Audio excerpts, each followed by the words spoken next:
தாய்ப்பால் சுரக்க ரொம்ப முக்கியமான உணவு வகைகள் தான் நம்ம பார்க்க போகிறோம். இது லைவாக நான் உங்களுக்கு செஞ்சே காமிச்சிருக்கேன். ஸோ வாங்க வீடியோக்குள்ளே போகலாம். அதுக்கு ஃபஸ்ட்டு நம்ம சாதம் வடிப்போம் தெரியுமா? அந்த கஞ்சி தான். சாதம் வடித்ததுக்கப்புறம் இருக்கிற கஞ்சை நல்லா தண்ணியெல்லாம் ஊற்றாமல் அது கூட நல்லா ஒரு டம்ளர் நல்லா ஊற்றணும். அது கூட நம்ம எப்பொழுதும் குடிக்கிற அளவு உப்பை விட கொஞ்சம் ஒரு துளி கூட உப்பு போட்டு குடித்தா தான் பால் நல்லா ஊறும்.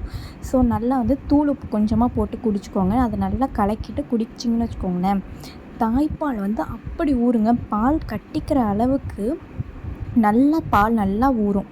ஸோ லைவாக நான் உங்களுக்கு நெக்ஸ்ட் என்னென்னா, 2வது டிப்ஸ் என்னென்னா, பூண்டும் சின்ன வெங்காயமும் கொஞ்சம் எடுத்துக்கோங்க. அதை நல்லா வாஷ் பண்ணி எடுத்ததுக்கப்புறம் அதை நல்லா பொடியாக கட் பண்ணிக்கோங்க.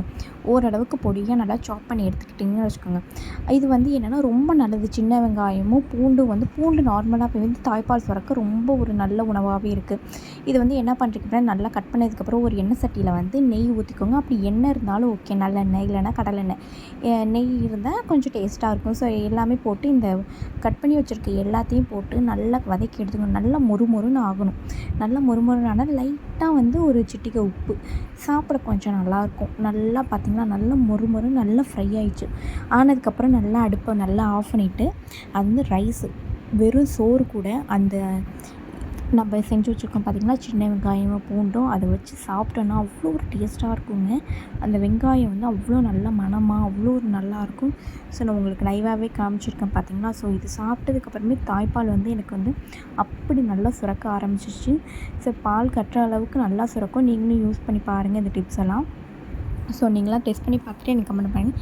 நெக்ஸ்ட்டு பூண்டு பால் சொல்கிறாங்க. பூண்டு பால் நல்லா கொதிக்கும் போதே அதில் பூண்டை நல்லா உரித்து அதில் போட்டு நல்லா வேக வச்சு அது பூண்டை மட்டும் எடுத்து அந்த பாலையும் குடிச்சிங்கன்னா நல்லா பால் ஊற ஆரம்பிக்கும். பூண்டில் நல்லா நிறைய பால் ஊறுறதுக்கான சத்து வகைகள் நிறையா இருக்குது. ஸோ அதனால பூண்டு ரொம்ப பால் ஊற நல்லா பெனிஃபிட்டாக இருக்குது.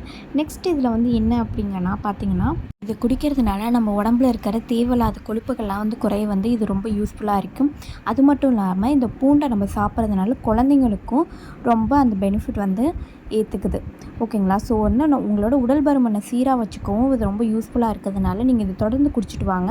இது காலையில் வெறும் வயிற்றுலையும் குடித்தாலுமே பால் நல்லா ஊறும். நல்லா பால் சுரக்க இது ரொம்ப பெனிஃபிட். நெக்ஸ்ட் வெந்தயம். இது நான் நிறைய வெந்தயம் எடுத்து வச்சுருந்தேன். ஸோ இது எப்படி அப்படி யூஸ் பண்ணால், ஒரு டம்ளரில் சும்மா நீங்கள் ஒரு ஸ்பூன் எடுத்து வச்சுக்கோங்க. அதை நீங்கள் டெய்லியும் வெறும் வயிற்றில் காலையில் குடிச்சிட்டு வந்தீங்கன்னா பால் நல்லா சுரக்கும். நெக்ஸ்ட்டு நான்வெஜ் பிரியர்களுக்கு நான் சொல்ல போகிறது என்ன, குடல், ஆட்டோட குடல், இதை நல்லா சுத்தம் பண்ணி வச்சுக்கோங்க. சுத்தம் பண்ணி வச்சுட்டு இது நல்லா எப்படின்னா ட்ரையாக வதக்கியும் சாப்பிடலாம். நார்மலாக அந்த குழம்பு வச்சு சாப்பிடுவோம்ல, அது மாதிரியும் சாப்பிட்டுக்கலாம். நல்லா குழம்பு வச்சு நல்லா சதசன ஒரு மாதிரி கிரேவி டைப்பில் வச்சு சாதத்து கூட பரட்டி சாப்பிட்டிங்கன்னா பால் நல்லா ஊறுங்க. இது பெனிஃபிட் ரொம்ப நல்லது. ஃபர்ஸ்ட் ஆஃப் ஆல் இந்த குடல் கறி சாப்பிட்டா எனக்கு பால் ஊறுங்கிறது தெரியவே தெரியாது. என்னோட ரிலேட்டிவ் ஒரு அக்கா சொன்னாங்க, நீ குடல் கறி மட்டும் சாப்பிடுவோம், எனக்கு பால் கட்டுற அளவுக்கு பால் அப்படி ஊறும் அப்படின்னு சொன்னாங்க. அதே மாதிரி நான் எங்கள் வீட்டில் வாங்கிட்டு வர சொல்லி நல்லா க்ளீன் பண்ணி நல்லா சூப்பராக குழம்பு வச்சு நல்லா கிரேவியும் வச்சு சாப்பிட்டேங்க. சான்ஸே இல்லைங்க. அன்றைக்கி அவ்வளோ பால் ஊறிஞ்சி. அப்படி பால் கட்டுற அளவுக்கு ரொம்ப பால் கட்ட ஆரம்பித்ததுனால தனியாக பாட்டில் எடுத்து வச்சு தம்பிக்கு கொடுக்க ஆரம்பிச்சிட்டேன்.